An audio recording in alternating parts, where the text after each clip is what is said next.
Hello children, today we will see chapter number 1.6 Alchemy of Nature.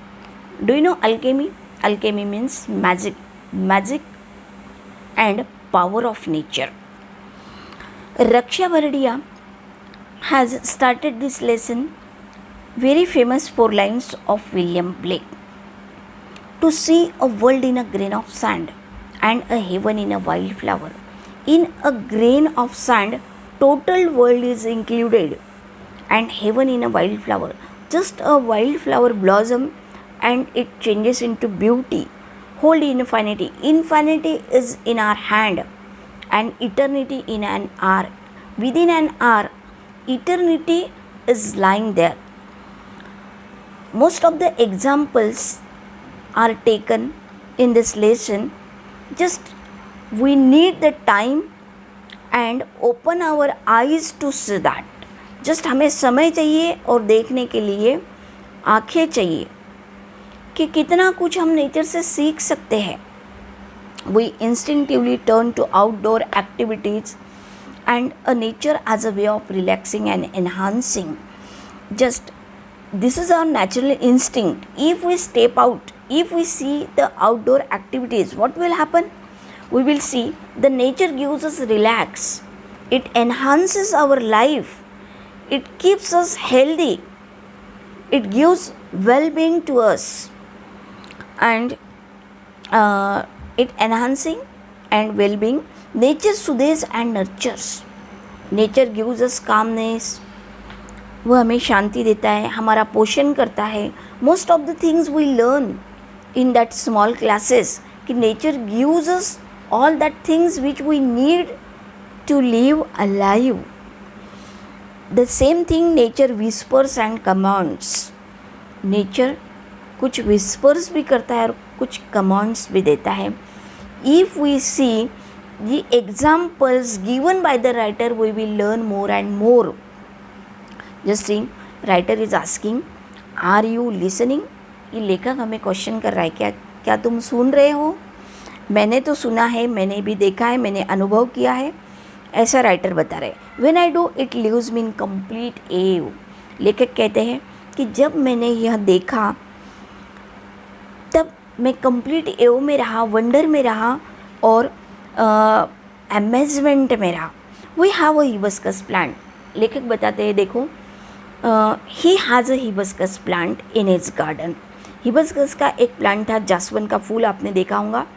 When it blossomed for that one day, it splendors, very splendorly, it shines, it blossoms delicately, and it gives the happiness because it delicate, fresh, and it lives one day only. Next day morning, it started wilting. दूसरे दिन सुबह वह wilting means मुरझाना शुरू होता है और evening में कंप्लीट में मुरझा जाता है कंप्लीटली और अर्थ में मिल जाता है. बट एक दिन जो वो लाइफ जिया है, बहुत ही स्प्लेंडर से जिया है, बहुत ही ब्राइटली शाइनी वह जिया है. विंड ने उसको डेलिकेटली डांस करवाया, सन ने उसको ब्राइट करवाया और वह फुलेस्ट अपना जीवन जिया. तो लेखक का कहना है, why we not, because our time period is also very short. We should live it fullest. हमने भी वह बहुत ही स्प्लेंडर से जीना चाहिए, हैप्पी से जीना चाहिए, हैप्पी जीना चाहिए और ब्राइटली फुलेस्ट जीना चाहिए. We went a rocky beach and saw the spread of the majestic ocean. Again, writer has taken the another example. Writer went to the rocky beach. What he has seen, it is given in this lesson.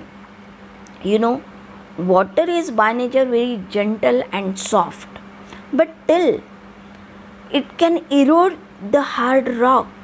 That writer has seen how the hard rock gives in. किस तरह से वो इरोड हो जाता है. जैसे water उसको command देता है वैसे वह शेप लेता है. आपने कभी नदी के पत्थर देखे? नदी में रहने वाले पत्थर ऑलवेज गोल रहते हैं शेप में. यानी कई बरसों से उसके ऊपर पानी फ्लो होते रहता है तो वो एक शेप ले लेते हैं, स्मूथ हो जाते हैं।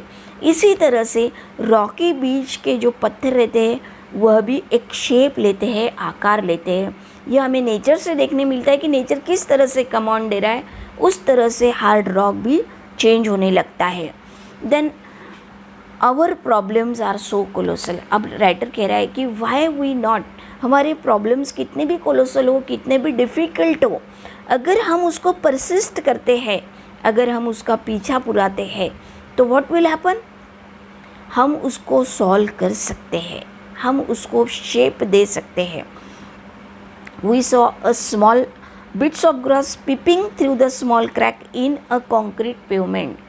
कभी आपने देखा है, हमने तो ऑब्ज़र्व किया है कि कॉन्क्रीट पेवमेंट में से स्मॉल ग्रास अपना सर बाहर निकालता है। इट लेफ्ट अस थिंकिंग, और वो हमें थिंकिंग करने में मजबूर करता है। हाउ वेरी इम्पॉसिबल थिंग्स में look, there is an opening. कितनी भी इम्पॉसिबल थिंग्स क्यों ना हो, उसके ऊपर सोल्यूशन है, बट जस्ट हमें क्या करना है, उसको सॉल्व करने की कोशिश करना है। We saw a tree bare of all the leaves in the cold winter month. कभी आपने देखा है कि कोल्ड विंटर में एक पेड़ ऐसा है कि उसके पूरे पत्ते फूल झड़ जाते हैं, पूरा बेयर हो जाता है।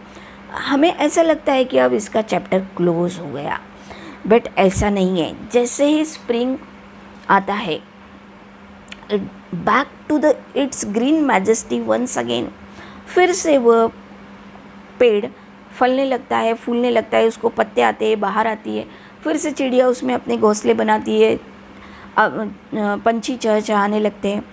This is what if we too had the conviction. अगर हमारे बिलीफ स्ट्रांग है, अगर हम स्ट्रांग है, हमारे बिलीफ फर्म है, तो what will happen, that difficult things are right now, it will not remain for ever. Difficult things जो है वो हमेशा नहीं रहती। Remember this too shall pass. हमारी कितनी भी मुश्किल दिन क्यों ना हो, यह भी पास हो जाएगी।